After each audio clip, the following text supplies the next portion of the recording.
Hi friends, good morning. Nisha life style daily log ಚಾನಲ್ಗೆ ನಿಮಗೆ ಸ್ವಾಗತ. ಇವತ್ತು ಬೆಳಗ್ಗೆಯಿಂದ ಲಾಗ್ ಸ್ಟಾರ್ಟ್ ಮಾಡ್ತಾಯಿದ್ದೀನಿ. ಬೆಳಗ್ಗೆನೇ ಫಸ್ಟ್ ಅಡುಗೆ ಮನೆಯೆಲ್ಲ ಕ್ಲೀನ್ ಮಾಡಿ ಇಟ್ಕೊಂಡೆ. ಪಾತ್ರೆಗಳಿದ್ದು ಸ್ವಲ್ಪ ನೈಟ್ ತೊಳೆದಿದ್ದೆ, ಅಂದರೂ ಇನ್ನೂ ಸ್ವಲ್ಪ ಇತ್ತೆಲ್ಲ ತೊಳೆದಿಟ್ಕೊಂಡು ಇವತ್ತು ಪೊಂಗಲ್ ಮಾಡ್ಕೊಳ್ಳೋಣ ಅಂದ್ಬಿಟ್ಟು ಸೊಸೈಟಿ ಅಕ್ಕಿನ ಹಾಕ್ಕೊತಾ ಇದ್ದೀನಿ. 3 ಗ್ಲಾಸ್ ಇಲ್ಲ, 2 ಗ್ಲಾಸ್ ಅಕ್ಕಿ ಹಾಕ್ಕೊಂಡೆ. ಅದನ್ನೆಲ್ಲ ಫಸ್ಟ್ ಕ್ಲೀನ್ ಮಾಡಿಕೊಂಡೆ. ಸ್ವಲ್ಪ ಎಲ್ಲ ಕ್ಲೀನ್ ಮಾಡಿ ಇಟ್ಕೊಂಡಿದ್ದೆ, ಆದರೆ ಇನ್ನೊಂದ್ಸಲಿ ಮರಕ್ಕೆ ಹಾಕ್ಬಿಟ್ಟು ಕೇರ್ಕೊತೀನಿ. ಕೇರ್ಬಿಟ್ಟು ಎಲ್ಲ ಕ್ಲೀನ್ ಮಾಡಿಕೊಂಡು ಹೆಸರುಬೇಳೆ ಇತ್ತು, 1 ಗ್ಲಾಸು 1 ಗ್ಲಾಸ್ ಇತ್ತು. ಅದನ್ನೆಲ್ಲ ಹಾಕ್ಕೊಂಡು ಚೆನ್ನಾಗಿ ತೊಳ್ಕೊಬೇಕು. ಸೊಸೈಟಿ ಅಕ್ಕಿ ಅಲ್ವಾ, ಅದಕ್ಕೋಸ್ಕರ 2ರಿಂದ 3 ಸಲ ಚೆನ್ನಾಗಿ ತೊಳಿಬೇಕು. ಅಕ್ಕಿನ ಪೌಡ್ರ್ ಥರ ಇರುತ್ತೆ. ಅದಕ್ಕೆ ಇವಾಗೆಲ್ಲ ಫಸ್ಟು ಅಕ್ಕಿ ಎಲ್ಲ ತೊಳೆದ್ಬಿಟ್ಟು ರೈಸ್ಗೆ ಇಟ್ಕೊಂಡ್ಬಿಟ್ರೆ ಆಮೇಲೆ ಅದಕ್ಕೆ ಬೇಕಾಗಿರೋದು ಮಸಾಲೆಗಳು, ಶುಂಠಿ ಇದೆಲ್ಲ ತೆಂಗಿನಕಾಯಿ ಕಟ್ ಮಾಡಿ ಇಟ್ಕೊಳ್ಳೋಕ್ಕಾಗುತ್ತೆ ಅಂದ್ಬಿಟ್ಟು ಫಸ್ಟು ರೈಸ್ಗೆ ಇಟ್ಕೊಂಡ್ಬಿಡ್ತೀನಿ. ಅಕ್ಕಿ ಈ ಥರ ಎಲ್ಲ ಚೆನ್ನಾಗಿ ತೊಳೆದಿಟ್ಕೊಬೇಕು. ಅದಕ್ಕೆ ಅಕ್ಕಿ ಫಸ್ಟ್ ತೊಳೆದಿಟ್ಕೊಂಡು ರೈಸ್ ಮಾಡ್ಕೊಂಬಿಡೋಣ ಅಂದ್ಬಿಟ್ಟು ಈ ಥರ ಫಸ್ಟ್ ಅಕ್ಕಿ ಎಲ್ಲ ಕ್ಲೀನಾಗಿ ತೊಳ್ಕೊತಾ ಇದ್ದೀನಿ. ಮಕ್ಕಳಿನ್ನ ಮಲಗಿದ್ದಾರೆ, ಎದ್ದಿರಲಿಲ್ಲ ಅವರು. ಅವ್ರನ್ನ ಸ್ವಲ್ಪ ಲೇಟ್ ಎದ್ದೇಳೋದು. 7:15 ಎದ್ದೇಳ್ತಾರೆ. 8:30ಗೆ ಹೋಗೋದಲ್ವ, ರೆಡಿ ಆಗೋಕ್ಕೆ ಒಂದು ಅರ್ಧ ಅವರ್ 1 ಅವರ್ ಸಾಕು ಅವ್ರಿಗೆ. ನಾನು ಅಡುಗೆ ಮಾಡ್ಕೊಳ್ತೀನಿ, ಅವರು ನಮ್ಮ ಅತ್ತೆ ಅವ್ರಿಗೆ ರೆಡಿ ಮಾಡೋದು. ಈಗ ಅನ್ನಕ್ಕೆ ಇಟ್ಕೊಂಡು ಪಕ್ಕದಲ್ಲಿ ಹಂಗೆ ಸ್ನಾನಕ್ಕೆ ನೀರು ಇಟ್ಕೊಂಡಿದ್ದೀನಿ. ಹಾಗೆ ಫಸ್ಟ್ ಗ್ಲಾಸ್ ಖಾಲಿ ಹೊಟ್ಟೆಗೆ ನೀರು ಕುಡಿದಿರ್ತೀನಲ್ಲ, ಬಿಸಿನೀರು ಇಟ್ಕೊಂಡಿದ್ದೆ, ಅದನ್ನು 1 ಗ್ಲಾಸ್ ಕುಡಿದೆ. ಮತ್ತು ಈ ಥರ ಎಲ್ಲ ಪೊಂಗಲ್ಗೆ ಒಗ್ಗರಣೆಗೆಲ್ಲ ರೆಡಿ ಮಾಡಿ ಇಟ್ಕೊಂಡಿದ್ದೀನಿ. ಜೊತೆಗೆ ಸ್ವೀಟ್ ಪೊಂಗಲ್ಲು ಮಾಡ್ಕೊಳ್ಳೋಣ ಅಂದ್ಕೊಂಡೆ. ಖಾರ ಪೊಂಗಲ್ ಮಾಡ್ಕೊಂಡಿದ್ದಿನ ಸ್ವೀಟ್ ಪೊಂಗಲ್ಲು ಯಾವಾಗಲೂ ಮಾಡ್ಕೊತೀನಿ. ಚೆನ್ನಾಗಿರುತ್ತೆ. ಮಕ್ಕಳು ಖಾರ ಪೊಂಗಲ್ ತಿಂದಿಲ್ಲ ಅಂದರೆ ಸ್ವೀಟ್ ಪೊಂಗಲ್ ಆದರೂ ತಿಂತಾರೆ ಅಂದ್ಬಿಟ್ಟು ಇದನ್ನು ಕಂಪಲ್ಸರಿ ಮಾಡ್ಕೊತೀನಿ ಯಾವಾಗ್ಲೂ. ಅದಕ್ಕೇ ಊರಿಂದ ಬೆಲ್ಲ ತಂದಿದ್ರಲ್ಲ, ಅದನ್ನೇ ಹಾಕ್ಕೊತಾ ಇದ್ದೀನಿ. ಚೆನ್ನಾಗಿರುತ್ತೆ. ಅದನ್ನೆಲ್ಲ ಚೆನ್ನಾಗಿ ಕುಟ್ಟಿಟ್ಕೊಂಡಿದ್ದೀನಿ, ಒಂದು ಕವರ್ಗೆ ಹಾಕಿ ಇಟ್ಕೊಂಡಿದ್ದೀನಿ. ಮತ್ತು ಈ ಕಡೆ ಪೊಂಗಲ್ಗೆ ಎಲ್ಲ ಒಗ್ಗರಣೆ ಹಾಕ್ಕೊತಾ ಇದ್ದೆ. ಆಮೇಲೆ ನಮ್ಮ ಹಸ್ಬೆಂಡು ಬಂದರು. ನೀನು ರೆಡಿಯಾಗು, ನಾನು ಮಾಡ್ತೀನಿ ಅಂದರು. ಸರಿ, ಸ್ವಲ್ಪ ಹೆಲ್ಪ್ ಮಾಡಿಬಿಟ್ಟು ಆಮೇಲೆ ಹೋಗಿ ಸ್ನಾನಕ್ಕೆ ಹೋಗೋಣ ಅಂದ್ಬಿಟ್ಟು ಅವರು ಖಾರ ಪೊಂಗಲ್ಗೆಲ್ಲ ಒಗ್ಗರಣೆ ಹಾಕ್ಕೊತಾ ಇದ್ದರು. ಆಮೇಲೆ ಈ ಕಡೆ ಪಕ್ಕದಲ್ಲಿ ಸ್ವೀಟ್ ಪೊಂಗಲ್ ಮಾಡ್ಕೊಂಬಿಡೋಣ ಅಂದ್ಬಿಟ್ಟು ನೀರು ಸ್ವಲ್ಪ ಕಾದಿತ್ತಲ್ಲ, ಸಾಕು ಅಂದ್ಬಿಟ್ಟು ಅದನ್ನು ಇಳಿಸ್ಬಿಟ್ಟು ಸ್ವೀಟ್ ಪೊಂಗಲ್ಗೆ ಪಾತ್ರೆ ಎಲ್ಲ ಇಟ್ಕೊಂಡು ರೆಡಿ ಮಾಡಿಕೊಟ್ಬಿಟ್ಟು ಹೋಗೋಣ ಅಂದ್ಬಿಟ್ಟು ರೆಡಿ ಮಾಡಿಕೊಟ್ಟೆ. ಫಸ್ಟು ಸ್ವಲ್ಪ ನೀರು ಹಾಕ್ಕೊಂಡು ಈ ಥರ ಬೆಲ್ಲ ಹಾಕ್ಕೊಂಡು ಒಂದು 5 ನಿಮಿಷ ಕರಗಿಸ್ಬಿಡ್ತೀನಿ. ಆಮೇಲೆ ರೈಸ್ ಹಾಕ್ಕೊಳ್ಳೋದು. ತುಪ್ಪ ಎಲ್ಲ ಏನೂ ಇರಲಿಲ್ಲ, ತುಪ್ಪ ಎಲ್ಲ ಏನೂ ಹಾಕ್ಕೊಳ್ಳಿಲ್ಲ ನಾನು. ತೆಂಗಿನಕಾಯಿ ಎಲ್ಲ ತುರಿದಿಟ್ಕೊಂಡಿದ್ನಲ್ಲ, ಅದನ್ನೇ ಹಾಕ್ಕೊತೀನಿ. ತೆಂಗಿನಕಾಯಿ ಮತ್ತು ಬೆಲ್ಲ ಮತ್ತು ಸ್ವಲ್ಪ ಏಲಕ್ಕಿ ಇರುತ್ತಲ್ಲ, ಅದನ್ನು ಕುಟ್ಬಿಟ್ಟು ಹಾಕ್ಕೊಳ್ಳೋದು. ಅದಕ್ಕೆ ಫಸ್ಟು ಇಟ್ಬಿಟ್ಟು ಹೋಗ್ಬಿಡ್ತೀನಿ ಅಂದ್ಬಿಟ್ಟು ಸರಿ ಆಯಿತು ಅಂದ್ಬಿಟ್ಟು ಒಂದು ಸೈಡ್ ಅವ್ರು ಮಾಡ್ತಿದ್ರು, ಇನ್ನೊಂದು ಸೈಡ್ ನಾನು ಮಾಡ್ತಾಯಿದ್ದೆ. ಈ ಥರ ಇಬ್ಬರು ಬೆಳಗ್ಗೆ ಹೊತ್ತು ಹೆಲ್ಪಿಗಿದ್ದರೆ ಈಸಿ ಆಗುತ್ತೆ ಕೆಲಸ ಅಂದ್ಬಿಟ್ಟು ಒಂದೊಂದು ದಿನ ಬಂದು ಹೆಲ್ಪ್ ಮಾಡ್ತಾರೆ ಫ್ರೀ ಇದ್ದರೆ ಅವರೂ. ಈ ಥರ ಜಾಸ್ತಿ ಕೆಲಸ ಇದ್ದಾಗ ಸ್ವೀಟ್ ಪೊಂಗಲ್ಲು ಖಾರ ಪೊಂಗಲ್ ಮಾಡಿದ್ರೆ ಟೈಮ್ ಜಾಸ್ತಿ ಹಿಡಿಯುತ್ತಲ್ಲ, ಅದಕ್ಕೋಸ್ಕರ ನಾನು ಹೆಲ್ಪ್ ಮಾಡ್ತೀನಿ ಅಂದ್ಬಿಟ್ಟು ಬಂದಿದ್ದರು. ಕೆಲ್ಸಕ್ಕೆ ಹೋಗೋ ಹೆಣ್ಮಕ್ಳಿಗೆ ತಮ್ಮ ಹಸ್ಬೆಂಡು ಇಲ್ಲ ಮನೇಲಿ ಯಾರಾದರೂ ಹೆಲ್ಪ್ ಮಾಡೋರಿದ್ದರೆ ಈ ಥರ ತುಂಬ ಈಸಿ ಆಗುತ್ತೆ. ಬೆಳಗ್ಗೆ ಮನೆಯಲ್ಲಿ ಸ್ವಲ್ಪ ಕೆಲಸ ಮುಗಿಸಿ ಹೋಗೋದಕ್ಕೆ. ಅದಕ್ಕೆ ನಮ್ಮ ಹಸ್ಬೆಂಡು ಇವತ್ತು ಹೆಲ್ಪ್ ಮಾಡ್ತಾಯಿದ್ರು. ಇಟ್ಬಿಟ್ಟು ಹೋಗೋಣ ಅಂದ್ಬಿಟ್ಟು ರೆಡಿ ಮಾಡಿ ಸ್ವಲ್ಪ ಕೊಟ್ಟೆ. ಅವರು ಮಿಕ್ಕಿದ್ದು ರೆಡಿ ಮಾಡ್ಕೊತಾರೆ. ಅವ್ರಿಗೂ ಈ ರೆಸಿಪಿ ಎಲ್ಲ ಬರುತ್ತೆ. ನಮ್ಮ ಹಸ್ಬೆಂಡ್ಗೆ ಖಾರ ಪೊಂಗಲ್ ಎಲ್ಲ ಮಾಡೋದು ಫಸ್ಟ್ ಅವರೇ ಸ್ಟಾರ್ಟಿಂಗ್ ನನಗೆ ಹೇಳ್ಕೊಟ್ಟಿದ್ದು. ನಾನು ಖಾರ ಪೊಂಗಲೆಲ್ಲ ಮಾಡ್ತಿರಲಿಲ್ಲ, ಅವರೇ ಯೂಟ್ಯೂಬಲ್ಲೆಲ್ಲ ನೋಡಿ ಕಲ್ತ್ಕೊಂಡಿದ್ರು. ನನಗೆ ತೋರಿಸ್ಕೊಟ್ಟಿದ್ದು ಅವರೇ. ಅವರಿಂದ ನಾನು ಕಲ್ತಂಗೆ. ಅದಕ್ಕೆ ಈಗ ನಾನು ರೆಡಿ ಮಾಡಿ ಇಟ್ಟಿದ್ನಲ್ಲ, ಬಂದು ಅವರ ಒಗ್ಗರಣೆ ಎಲ್ಲ ಹಾಕಿ ರೆಡಿ ಮಾಡ್ತಾರೆ. ಎಲ್ಲ ರೆಡಿ ಮಾಡಿ ಕೊಟ್ಬಿಟ್ಟು ನಾನು ಸ್ನಾನಕ್ಕೆ ಹೋದೆ. ನಮ್ಮ ಹಸ್ಬೆಂಡು ಮಿಕ್ಕಿದ್ದೆಲ್ಲ ಅವ್ರು ನೋಡಿಕೊಂಡ್ರು. ಉಪ್ಪೆಲ್ಲ ಹಾಕಿ ಮತ್ತು ಪೊಂಗಲೆಲ್ಲ ರೆಡಿ ಮಾಡಿಟ್ರು. ರೆಡಿ ಮಾಡಿಬಿಟ್ಟು ನಮ್ಮ ಮಗನೂ ಎದ್ದು ಬಂದ. ಅವ್ನು ಮಲಗಿದ್ದ ಇನ್ನೂ ಎದ್ದಿರಲಿಲ್ಲ. ಎದ್ದು ಬಂದ ಅಷ್ಟೊತ್ತಿಗೆ ಅವರು ಬಾಕ್ಸ್ಗೆಲ್ಲ ಹಾಕಿ ರೆಡಿ ಮಾಡಿ ಮಕ್ಳನ್ನ ಕರ್ಕೊಂಡೋಗಿ ಬಿಟ್ಟು ಬಂದರು. ಆಮೇಲೆ ನಾನು ಫ್ರೆಶ್ ಅಪ್ ಆಗಿ ಈಗ ಟಿಫನ್ ಮಾಡ್ಕೊಂಬಿಡೋಣ ಅಂದ್ಬಿಟ್ಟು ಹಾಕ್ಕೊಂಡೆ. ಟಿಫನ್ ಹಾಕ್ಕೊಂಡು ಇದು ನೋಡಿ ಈ ಥರ ಹಾಕ್ಕೊಂಡಿದ್ದೀನಿ.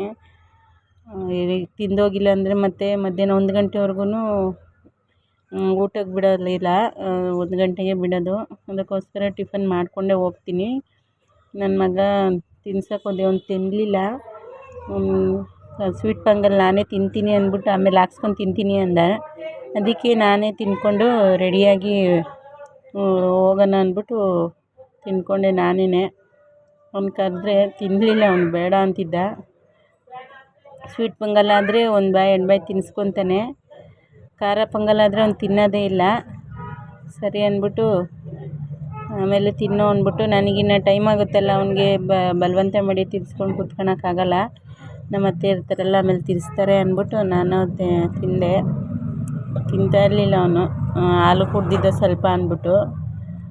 ಆಮೇಲೆ ರೆಡಿಯಾಗಿ ಕರ್ಕೊಂಡು ಹೊರಟ್ರು. ಅವನು ಬರ್ತಾನೆ ಜೊತೇಲಿ, ಡೈಲಿ ಬರ್ತಾನೆ ಫ್ಯಾಕ್ಟ್ರಿಗೆ. ಫಸ್ಟು ಬರ್ತಿದ್ದ, ಈಗಲೂ ಬರ್ತಾನೆ. ನೋಡಿ ಇಲ್ಲೇ ಒಂದು 10 ನಿಮಿಷ ಗಾಡೀಲಾದರೆ 10 ನಿಮಿಷಕ್ಕೆಲ್ಲ ಬಂದ್ಬಿಡ್ಬೋದು. ಆಮೇಲೆ ಇಲ್ಲೇ ಒಳಗಡೆ ಬಂದ್ವಿ. ನನ್ನ ಮಗನೂ ಜೊತೇಲಿ ಬರೋಕ್ಕೆ ಹಠ ಮಾಡ್ತಾನೆ. ಇವತ್ತು ಯಾಮಾರಿಸ್ಬಿಟ್ಟು ಬರ್ತೀನಿ ಬೇಗ ಅಂತ ಹೇಳ್ಬಿಟ್ಟು ಬಂದ್ಬಿಟ್ಟು ಈಗ ಮತ್ತೆ ಮಧ್ಯಾಹ್ನ ಊಟಕ್ಕೆ 1 ಗಂಟೆಗೆ ಊಟಕ್ಕೆ ಬಿಟ್ಟರು. ಎಲ್ಲ ಈ ಥರನೇ ಕೂತ್ಕೊಂಡು ಊಟ ಮಾಡೋದು ನಾವು. ಪೊಂಗಲ್ಲೇ ತಂದಿದ್ದೆ, ಬೇರೆ ಏನು ಅನ್ನ ಸಾಂಬಾರೆಲ್ಲ ತಂದಿರಲಿಲ್ಲ. ಪೊಂಗಲ್ಲೇ ತಗೊಬಂದು ಮಧ್ಯಾಹ್ನ ಊಟ ಮುಗಿಸ್ಕೊಂಡು ಮತ್ತು ಇನ್ನು ಸಂಜೆ 5 ಗಂಟೆವರೆಗೂ ಇರೋದಿಲ್ಲ. ಮತ್ತು ಸಂಜೆ 5 ಗಂಟೆ 5:30ಗೆ ಬಿಟ್ಟರು. ಮನೆಗೆ ಏನಾದರೂ ಮಕ್ಳಿಗೆ ತಗೊಂಡೋಗೋಣ ಅಂದ್ಬಿಟ್ಟು ಬ್ರೆಡ್ ತಗೊಂಡೆ. ಇನ್ನೇನು ಕೇಕು ಅದೆಲ್ಲ ಏನೂ ತಗೊಳ್ಳಿಲ್ಲ. ಬ್ರೆಡ್ ತಗೊಂಡು ಮನೆಗೆ ಬಂದೆ. ಮಕ್ಳಿಗೆ ಕೊಟ್ಟೆ, ತಿಂದರು ಅವರು. ಆಮೇಲೆ ನೈಟ್ಗೆ ಅಡುಗೆ ಮಾಡ್ಕೊಳ್ಳೋಕ್ಕೆ ಮನೆಗೆ 2 ನೆಂಟರು ಬಂದಿದ್ದರು. ನಮ್ಮ ಯಜಮಾನ್ರು ಅವ್ರ ಮಾವ. ಅದಕ್ಕೆ ಬಿರಿಯಾನಿ ಮಾಡು ಅಂತೇಳಿ ಚಿಕನೆಲ್ಲ ತಂದುಕೊಟ್ಟಿದ್ರು. ಸ್ವಲ್ಪ ಅವರೇ ರೆಡಿ ಮಾಡಿಕೊಟ್ಟಿದ್ರು ನಮ್ಮ ಯಜಮಾನ್ರನ್ನೇ. ನಾನು ಚಿಕನೆಲ್ಲ ಫ್ರೈ ಮಾಡಿ ಈಗ ಒಂದು ಕಡೆ ಮೊಟ್ಟೆಗೆ ಬೇಯಕ್ಕೆ ಇಟ್ಕೊಂಡಿದ್ದೆ, ಇನ್ನೊಂದು ಕಡೆ ಬಿರಿಯಾನಿಗೆ ರೆಡಿ ಮಾಡ್ಕೊಂಡಿದ್ದೆ. ಚಿಕನ್ ಬೇಯಕ್ಕೆ ಇಟ್ಕೊಂಡಿದ್ದೆ. ರೆಸಿಪಿ ಎಲ್ಲ ಏನೂ ಹಾಕಿಲ್ಲ.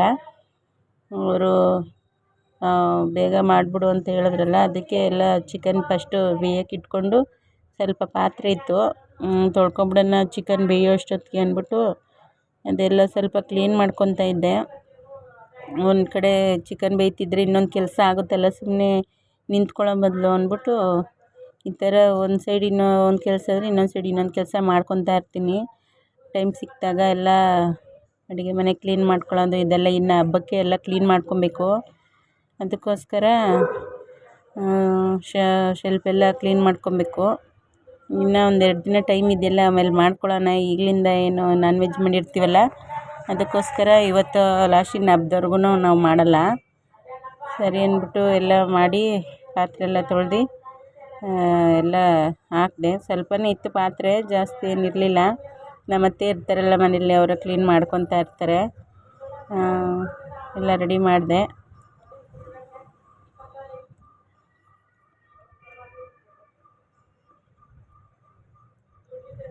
ನಂದು ಊಟದ ಬಾಕ್ಸ್ ಎಲ್ಲ ಏನೂ ತೊಳೆದಿರಲಿಲ್ಲ, ಹಂಗೆ ಇಟ್ಬಿಟ್ಟಿದ್ದೆ.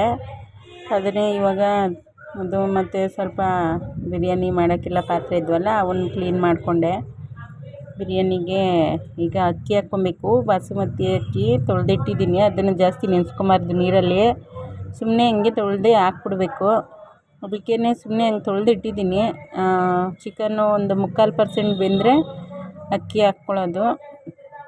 ಇವರೇ ಊರಿಂದ ಬಂದಿರೋರು, ನಮ್ಮ ಯಜಮಾನ್ರು ಅವ್ರ ಮಾವ ಆಗಬೇಕು. ಅವರು ಯಾವುದೋ ಫಂಕ್ಷನಿಗೆ ಬಂದಿದ್ದರು.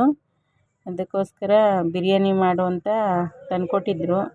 ಬಿರಿಯಾನಿಗೆಲ್ಲ ರೆಡಿ ಮಾಡಿ ಇಟ್ಟಿದ್ದೆ. ಈಗ ಅಕ್ಕಿ ಹಾಕ್ಕೊಬೇಕು.